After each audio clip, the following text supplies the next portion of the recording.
Tôt ce matin, la cyberguerre entre Israël et l'Iran, une guerre secrète mais féroce dont les enjeux sont parfois vitaux. Et encore une fois, ces derniers jours, on l'apprenait, Téhéran a mené une cyberattaque visant de hauts responsables israéliens, dont l'ancienne ministre des Affaires étrangères Tzipi Livni, également une ancienne ambassadrice américaine auprès de l'État juif. C'est ce qu'a annoncé ce mardi 14 juin une société israélienne de cybersécurité. Et pour en parler ce matin, notre invité Niv Hadi, expert en questions de défense et justement en cybersécurité. Bonjour Niv.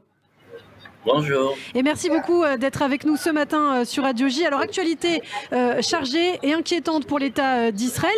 Est-ce qu'on peut revenir d'abord peut-être, Niv, sur ce qui s'est passé ces derniers jours, sur ce qui a été découvert? Apparemment, un plan d'attaque organisé depuis plus de 6 mois et qui visait à prendre des informations auprès de responsables israéliens. Alors, de quoi s'agit-il ?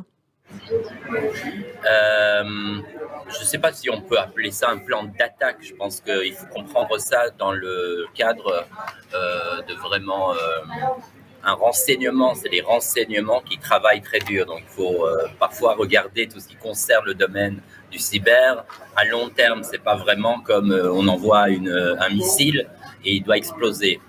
Là, on prépare une infrastructure qui va permettre ou récolter des informations tout de suite, ou bien de préparer une infrastructure pour attaquer ou pour préparer une attaque plus tard, peut-être en parallèle d'une attaque qui serait dans le monde réel, je dirais, qui pourrait être balistique ou autre chose. Donc, ce qu'on a vu cette semaine, c'était assez impressionnant. C'est la société Checkpoint israélienne qui a révéler tout cela. On a révélé qu'un nom, c'est Tzipi Livni, qui est l'ancienne ministre des Affaires étrangères, mais aussi beaucoup de noms sur la liste que j'ai vue de colonels, une liste très très impressionnante, où les Iraniens,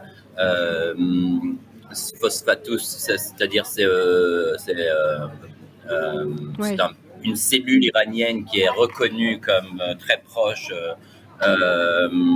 de l'Iran et de vraiment des leaders iraniens, a réussi à récolter ces emails, à communiquer avec ces personnes et à parler par exemple avec Tzipi Livni, écrire à Tzipi Livni d'un mail faux, comme si c'était ce général, et aussi essayer de l'envoyer à des liens. Oui, c'est ça, c'est un général. En fait, les hackers ont pris possession de l'adresse mail d'un général qui a ensuite envoyé un message à Tzipi Livni avec un lien qu'elle devait ouvrir. Et puis, comme elle a été quand même soupçonneuse, eh bien, elle a contacté le général qui n'avait aucune connaissance de ce mail. Alors, c'est la cellule Phosphorus, je crois, iranienne. Ouais, justement, c'est intéressant. On a l'impression quand même que l'Iran est vraiment à la pointe désormais en matière de cybercrime. Alors, qu'en est-il exactement ? La puissance du cybercrime ne peut pas être en Iran quand elle travaille toute seule. C'est une puissance qui est très forte, comme par exemple on a vu quand elle se joint par exemple aux forces de cyber russes. Là, même si c'est très impressionnant ce qu'on vient de voir quand on arrive à une ministre, quand on arrive à rentrer dans les mails, etc., ce n'est pas encore une vraie puissance qui peut, par exemple, faire ce qu'Israël fait en Iran par les publications étrangères, c'est-à-dire arrêter une infrastructure importante, sérieuse, etc. Là, c'est une récolte de renseignements. Peut-être plus, on a vu la semaine passée aussi, on a révélé une histoire où des personnes ont travaillé pour l'Iran. Donc oui, c'est vraiment dans le monde du renseignement, ça travaille fort. Mais je ne pense pas qu'on ait une menace d'attaque. Ça fonctionne puisqu'au mois de mars dernier, notamment, c'était des sites du gouvernement israélien qui avaient été hackés et qui étaient inaccessibles. Donc justement, si on se base sur ces hackings, à quoi ça a servi jusqu'à présent? Est-ce qu'il y a eu vraiment des dégâts majeurs, massifs? Je peux calmer les personnes si c'est possible dans les informations, ça devient moins populaire. Mais il n'y aura jamais, à mon avis, en Israël, une possibilité pour l'Iran de vraiment faire des dégâts dans le monde du cyber. Même si ils peuvent arrêter un site ou un autre pour quelques heures, ce ne sera pas plus que ça. Peut-être plus dans le monde privé, des sociétés privées, mais on est dans le banditisme presque. Donc, dans le monde vraiment du terrorisme, je ne pense pas que c'est la grande menace. Oui. Alors, par ailleurs, intéressant aussi de dire que l'Iran agit hors de ses frontières. Microsoft récemment a contrecarré des cyberattaques d'un groupe de hackers basé au Liban et qui serait affilié aussi à la République islamique d'Iran. Donc on voit aussi que l'Iran est présent hors de ses frontières et pas seulement dans leur pays. Bon, ça, on le voit si l'Iran est présente hors de ses frontières. D'abord, il faut se rappeler que l'Iran a des ambassades partout dans le monde, on a oublié. Ça veut dire qu'en fait, ils peuvent faire ce qu'ils veulent, communiquer comme ils veulent et avoir des bases partout. Deuxièmement, on sait que les forces Quds et d'autres forces iraniennes travaillent en dehors de l'Iran. C'est vrai pour le monde du cyber, c'est vrai aussi pour du trafic qui va amener de l'argent. C'est vrai aussi pour le terrorisme, quand on voit aujourd'hui en Turquie, en Argentine, c'est-à-dire tous ces efforts sont liés à une stratégie qui est, je dirais, internationale de travailler avec des proxies. C'est toujours comme ça que l'Iran travaille.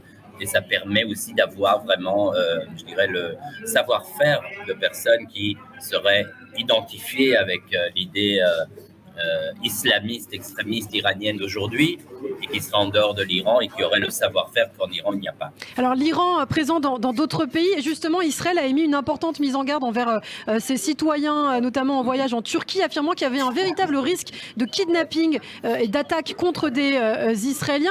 Alors justement, quel rapport avec la Turquie? Pourquoi la Turquie est-elle impliquée aujourd'hui?